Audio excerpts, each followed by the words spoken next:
تو مجھے بتائیں پھر اسلام کے ساتھ سب سے بڑی دشمنی کون کر رہا ہے؟ اس اسلام کا ٹھیکیدار اور کسٹوڈین یعنی مولوی. اور یہ اللہ تعالیٰ فرماتا ہے اس سے بڑا کوئی شخص ظالم نہیں ہو سکتا جو مسجد میں اللہ کا ذکر کرنے سے روکتے. اب اس کا کیا مطلب ہے؟ آج بھی کوئی مسلمان، کوئی مولوی، کوئی دین کا ٹھیکیدار آپ کو مسجد میں نماز پڑھنے سے، اللہ کا ذکر کرنے سے، ایون حلقہ بنا کے درس قرآن کرنے سے بھی نہیں روک سکتا. درس قرآن کرنا بھی تو اللہ کا ذکر ہے. تو سر کسی مسجد میں آپ کر کے بتائیں.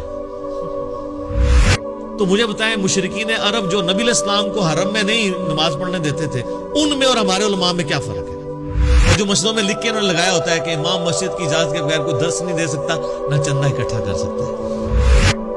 جب آپ کسی کو مسجد میں ذکر نہیں کرنے دیں گے تو مسجد کی آبادی جو ہے وہ مسجد میں ایئر کنڈیشن لگانے سے یا زیادہ ٹوٹیاں لگانے سے یا خوبصورت قالین بچھانے سے ہوتی ہے یا نمازیوں سے؟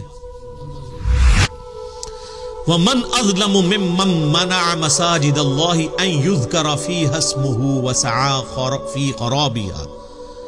یہ بڑی امپورٹنٹ آیت ہے 114 نمبر سورۃ البقرہ کی. یہ آلموسٹ سمجھ لیں ہر مسجد کی سٹوری ہے تو یہ مسجد حرام کے بارے میں نازل ہوئی ہے. اللہ تعالیٰ فرماتا ہے وَمَنْ أَظْلَمُ مِمَّنْ مَنَعَ مَسَاجِدَ اللَّهِ. اس سے بڑھ کر ظالم کون ہے جو منع کر دے اللہ کی مسجد میں آنے سے ان یذکر فیہا اسمہ، کہ اس کا نام یعنی اللہ کا نام ذکر کیا جائے مسجد کے اندر، وسعی فی خرابہا، اور مسجد کی بربادی کا، ویرانی کا وہ خواہاں ہو. یہ بات مشرکین عرب کو ہو رہی ہے جنہوں نے مسلمانوں کے اوپر بین کر دیا تھا کہ وہ حرم مکہ کے اندر آ کے نماز ادا کریں یا اللہ کا ذکر کریں. اللہ کہتا ہے کیسے ظالم ہیں، ایک طرف یہ چیز فیسلٹی اویل کر رہے ہیں کہ ہم حرم کے متولی ہیں، اور ظلم کی انتہا یہ ہے انہوں نے اوپر ایسے ظلم اپنے اوپر کیا ہوا ہے کہ یہ مسلمانوں کو اللہ کا ذکر کرنے سے مسجد میں روکتے ہیں. تو دراصل یہ مسجد کی ویرانی چاہ رہے ہیں. جب آپ کسی کو مسجد میں ذکر نہیں کرنے دیں گے تو مسجد کی آبادی جو ہے وہ مسجد میں ایئر کنڈیشن لگانے سے یا زیادہ ٹوٹیاں لگانے سے یا خوبصورت قالین بچھانے سے ہوتی ہے یا نمازیوں سے؟ تو مسلمانوں کو اللہ کا ذکر کرنے سے روکتے تھے. تو اللہ تعالیٰ فرماتا ہے اس سے بڑا کوئی شخص ظالم نہیں ہو سکتا جو مسجد میں اللہ کا ذکر کرنے سے روکتے. اب اس کا کیا مطلب ہے؟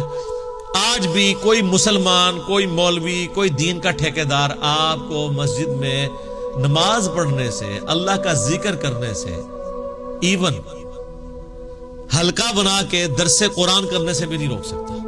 درس قرآن کرنا بھی تو اللہ کا ذکر ہے. تو سر کسی مسجد میں آپ کر کے بتائیں. آپ نمازیوں کو درس نہ دیں امام کی جگہ پہ کھڑے ہو کے، سارے نمازی چلے جائیں، آپ اپنے 2-3 دوستوں کو لے کے بیٹھ جائیں اور ترجمے والا قرآن کھول کے آپس میں کریں. تو اب مولوی کو کس چیز کی پیڑ ہے؟ پہلے تو تھا میری پوسٹ چھن رہی ہے، کیونکہ وہ کہتا ہے میں نے درس دینا ہے، اسی لیے آپ کو رمضان میں اس نے قابو کیا ہوتا ہے. فجر میں بھی درس، ظہر میں بھی درس، عصر میں بھی درس، مغرب میں بھی، عشاء میں بھی. اور اعتکاف والوں کا تو ایسا بینڈ بجا ہوتا ہے بیچارے، وہ کہتے ہیں ہم بیٹھے اعتکاف تھے، ادھر ان کے درس بھگتنے پڑ رہے ہیں ہمیں. چلو ایک درس دو، وہ بھی کہتے ہیں پورے سال دی کسر کٹا گے کتنے سو. لیکن ایک بندہ امام مسجد کی پوسٹ پہ نہیں بیٹھا ہوا، اس نے عام نمازیوں کی طرح نماز ادا کی ہے. سارے نمازی چلے گئے، جوتیاں بھی خالی ہو گئیں، مسجد کی لائٹیں بھی آف ہو گئیں. اب 2-3 دوست بیٹھ کے قرآن سرکل ایک بنا دیتے ہیں. آپ کا کیا خیال ہے مسجد میں ایسے کو کرنے دے گا؟ تو مجھے بتائیں مشرکین عرب جو نبی علیہ السلام کو حرم میں نہیں نماز پڑھنے دیتے تھے، ان میں اور ہمارے علماء میں کیا فرق ہے؟ کیا وہ وہاں چندے کی اپیل کر رہے ہیں؟ کیا وہ آپ کے نمازیوں کو کوئی درس دے رہے ہیں؟ وہ تو خود بیٹھے ہوئے نا.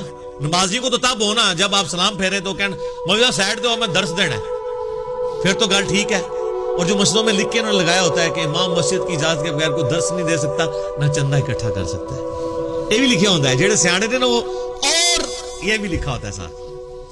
تو وہ نہ درس دے رہے نمازیاں نو اور چندہ بھی اکٹھا نہیں کر رہا. ان کیڑی تن تکلیف ہے؟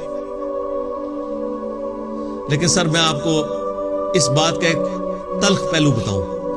آپ کسی گرجے میں چلے جائیں، کسی مندر میں چلے جائیں، وہاں اس طرح کوئی کر لے، ایون آپ مسلمان ہیں نا، جا کے کسی مندر میں 3-4 مسلمان دوست بیٹھ کے یا گرجے میں قرآن پڑھیں، آپ کو کوئی نہیں روکے گا.